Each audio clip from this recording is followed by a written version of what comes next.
I want to start us off with Paul says in Philippians that he stresses he's a Benjamite, Hebrew of Hebrews. He's a Pharisee apparently, trying to stress that I have credibility on this and on that, and he's trying to act like he knows a lot about Judaism. He's got it all figured out. And I want to aim this question first at you, Rabbi Singer.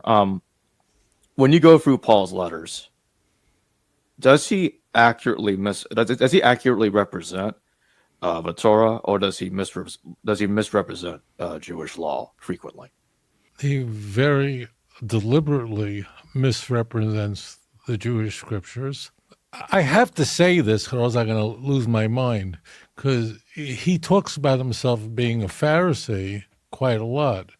And you can imagine that he's saying that a lot because people are accusing him of being an opponent of the law.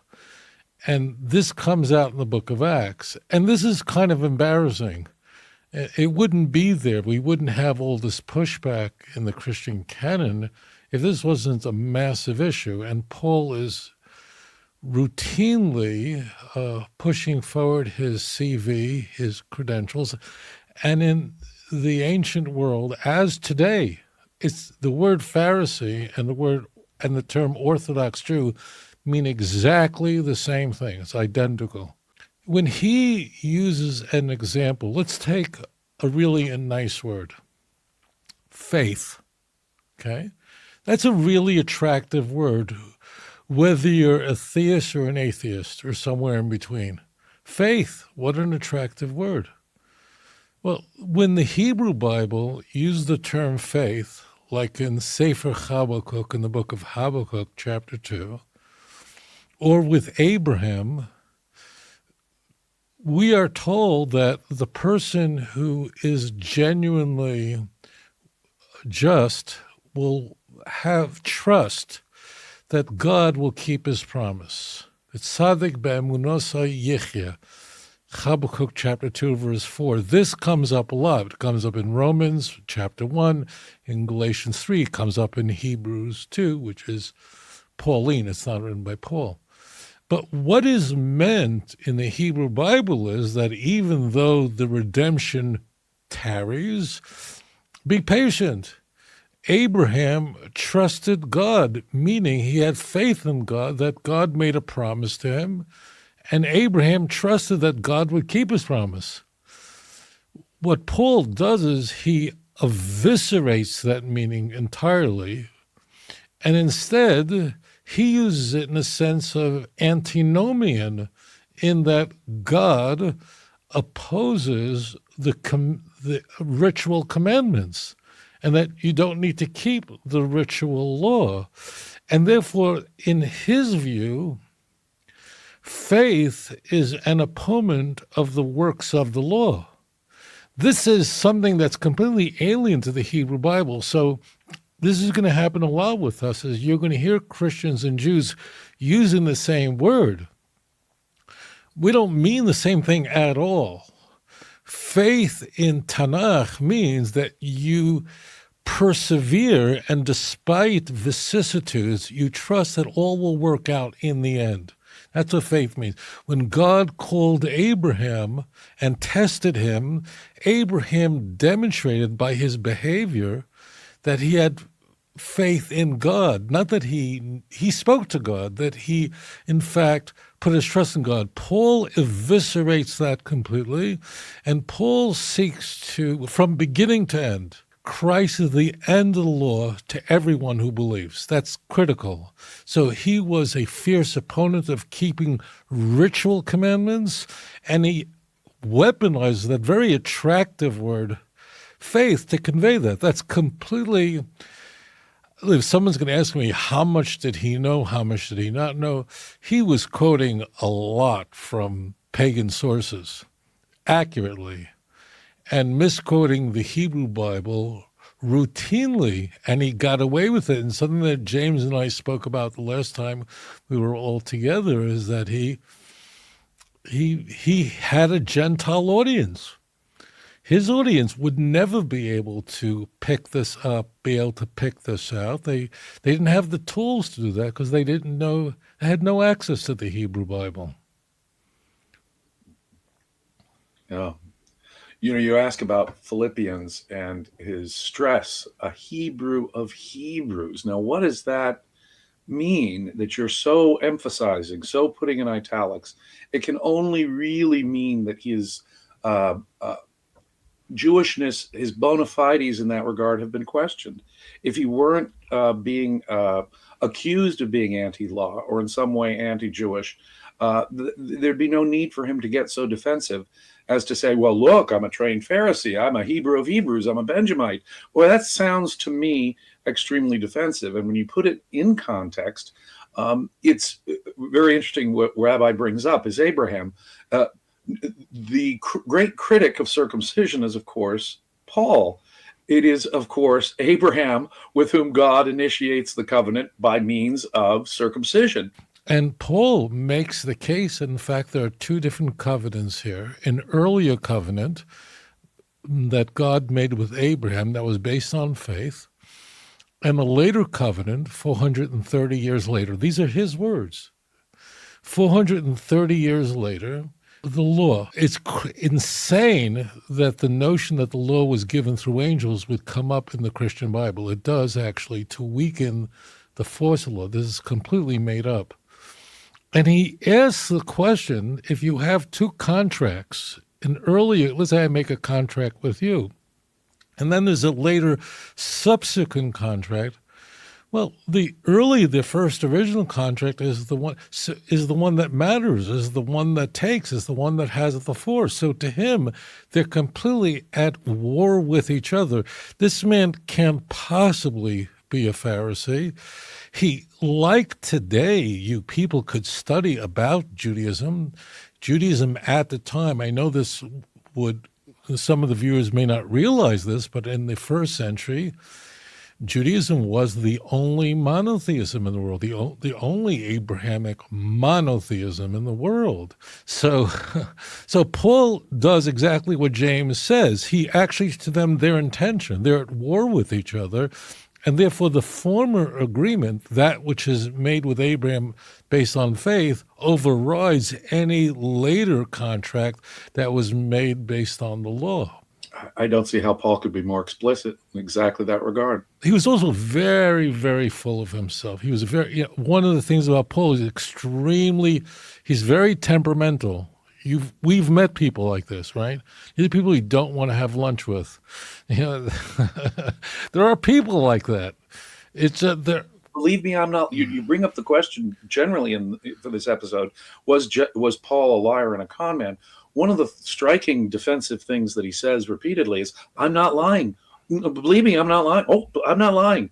Why on earth would you be repeating this again unless there's an accusation that, I don't trust that guy Paul is not to be trusted." Right. If people weren't saying that, he wouldn't be repeatedly reassuring his reader that he's not lying, for example. Or the most famous, perhaps, case of where he's quite frank about his being two-faced, and I think the only way to describe it is, to those who are under the law, I'm under the law. To those who are not, I am not. I am all things to all men so that I can win over as many as possible. Now, that's exactly what the guy says. Now, if someone were to walk up to me and say, I'm a Democrat. Yeah, I'm an American. I'm a Democrat on Tuesday to convince Democrats, and I'm a Republican on Wednesdays to convince Republicans. I'm all things to all men so I can convince everyone. I would not trust that guy. I would think this guy is, in other words, lying to one group or both, but I sure would not trust anything he said thereafter. If he said the sky was blue, I'd look out the window because this guy is sort of admitting to a massive credibility issue, to being a hypocrite, to saying whatever he needs to say to convince the audience in question.